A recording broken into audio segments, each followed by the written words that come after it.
बहुत अच्छी एक गाड़ी बिल्कुल चिकनी रोड पर अपनी तीव्रतम गति से चल रही थी।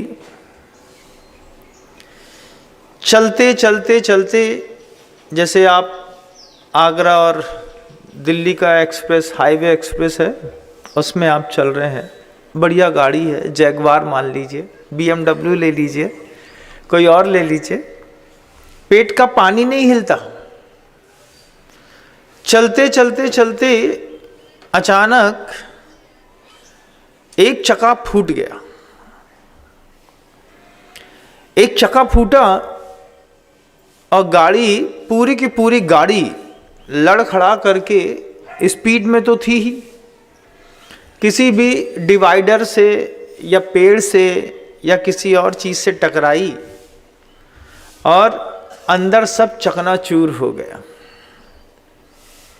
जब एक्सीडेंट होने के बाद उसको ऑब्जर्वेशन में डाला, देखा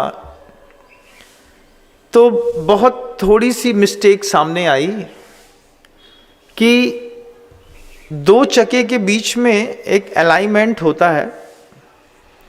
टाइम टू टाइम 15-25 दिनों में उसको चेक करते रहना पड़ता है, नहीं तो गाड़ी चलाते चलाते आदमी जो ड्राइवर होते हैं उनके हैंडल में उनको पता चलता है कि गाड़ी का हैंडल धीरे धीरे फ्री होने लगा है। तो सीधी गाड़ी चलाते चलाते भी आपने कभी देखा हो कि जो ड्राइवर होते हैं वो बार बार हैंडल ऐसा ऐसा ऐसा ऐसा करते रहते हैं। एक सीधी गाड़ी, अब चक्के सीधे हैं, रोड सीधी है तो सीधे चलाओ, बार बार क्यों हिला रहे हो? हिलाना पड़ती है, कभी थोड़ी सी इधर कभी थोड़ी सी इधर, तब जाकर के गाड़ी सीधी चलती है। लास्ट में पता चला कि इस गाड़ी का अलाइनमेंट जो था, दोनों चक्कों के बीच का जो लयबद्धता थी, वो लयबद्धता टूट गई और लयबद्धता टूटने के कारण वो पूरी की पूरी जो गाड़ी है वो आज नहीं तो कल, कल नहीं तो परसों अगर स्पीड पे चलेगी तो एक्सीडेंट निश्चित है होना है। ये बात गुरुजी ने भोपाल से, जब हम लोग जबलपुर से हम लोग नेमावर आ रहे थे तो रास्ते में कही। रास्ते में एक्सीडेंट होकर के गाड़ी जो है पेड़ से टकरा करके चकनाचूर होकर के पड़ी थी। गुरुजी ने देखा, देखने के बाद पूछा कि क्या हो गया, तो वो जवाब मिला हम लोगों को कि पहली बार की चक्के के अगले जो चक्के होते हैं आगे के, उसमें अलाइनमेंट सेट कराना पड़ता है। अगर उसकी दोनों की अलाइनमेंट एक जैसा नहीं है तो लयबद्धता की कमी के कारण कुछ भी टूट सकता है। लयबद्धता की कमी के कारण आपका दुश्मन टूट सकता है। दुश्मन जिस तरीके से लयबद्ध तरीके से काम कर रहा है, उसकी लयबद्धता को एक बार तोड़ दो, बस एक बार उसके दिमाग में कंफ्यूजन क्रिएट कर दो तो आपका दुश्मन टूट जाएगा। पहले के ज़माने में होता था ना, दुश्मन को छद्म रूप से प्रभावित करते थे, उसको शंका हो जाती थी कि शत्रु 2 हैं कि 2000, और एक बार आदमी का अंदर से मोटिवेशन के रूप में दुश्मन की लयबद्धता टूटी तो दुश्मन का गिरना पक्का है। एक बार अपने ही घर की लयबद्धता टूटी तो घर का गिरना भी पक्का है, और एक बार आपके शरीर के साथ लयबद्धता टूटी तो आपके शरीर का गिरना भी पक्का है। दुश्मन हो, घर हो या शरीर, एक बार अगर लयबद्धता टूटती है, जो जिस लय में आप अपना जीवन जी रहे हैं वो थोड़ा भी टूटता है और निश्चित रूप से वो चीजें बिखर करके टुकड़े टुकड़े हो जाती हैं। महाभारत का एक प्रसंग याद आता है। श्री कृष्ण जी युद्ध लड़ रहे थे, पीछे अर्जुन था।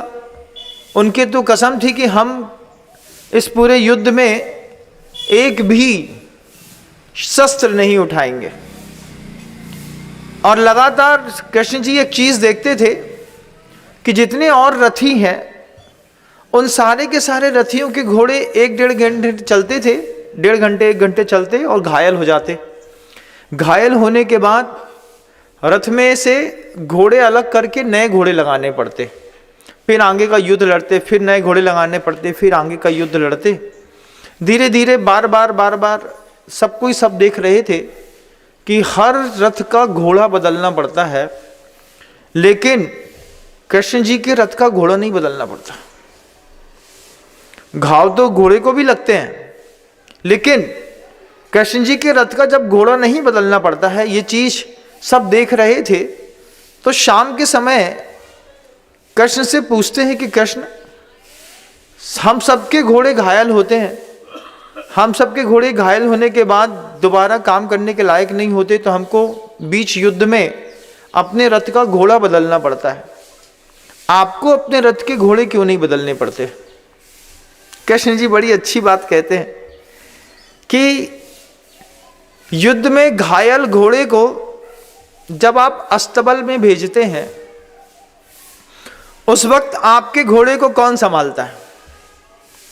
लोगों ने कहा, रथियों ने, कि निश्चित रूप से हमारे घोड़े को, जो वहाँ पे सईस होते हैं, उसको सईस कहते हैं, जो घोड़ी की साफ सफाई करता है उसको सईस कहते हैं, और घोड़े में चढ़ने वाले को रईस कहते हैं।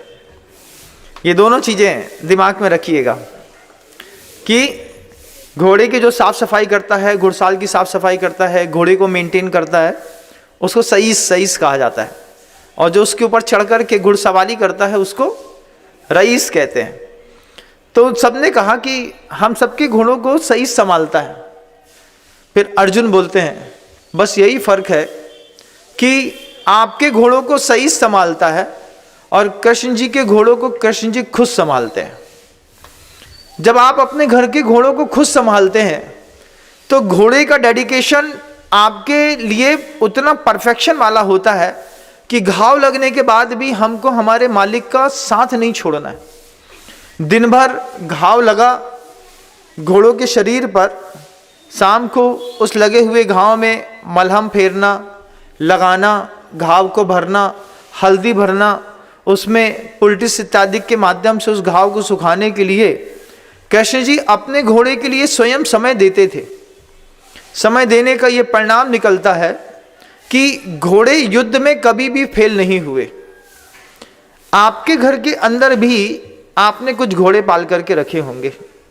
जवान लड़का होता है, बेटी होती हैं, धीरे से बड़े होते हुए बच्चे होते हैं, वो सब आपके रथ के रथी हैं। आप बड़े हैं, बुजुर्ग हैं, अपने घर का एक रथ चला रहे हैं, और चलाते हुए रथ में आपके परिवार का एक एक सदस्य जुटा हुआ है। अब जुटे हुए हर सदस्य की लयबद्धता स्थापित करना घर के बड़े व्यक्ति का काम होता है। एक एक घोड़े को या तो पड़ोसी संभाल ले या आप खुद संभाल ले। तो मुझे आप सब बताइए कि आपके घर के जो जवान घोड़े हैं या जवान होते हुए घोड़े हैं या आपके घर के अंदर के बच्चे जैसे घोड़े हैं, इन घोड़ों को संभालता कौन है? जय जिनेंद्र, अगर आपको मेरी वीडियो अच्छी लगती है तो प्लीज़ मेरे चैनल को सब्सक्राइब करिए, लाइक करिए, शेयर करिए। इसी तरह से अपना प्यार मुझे देते रहिए।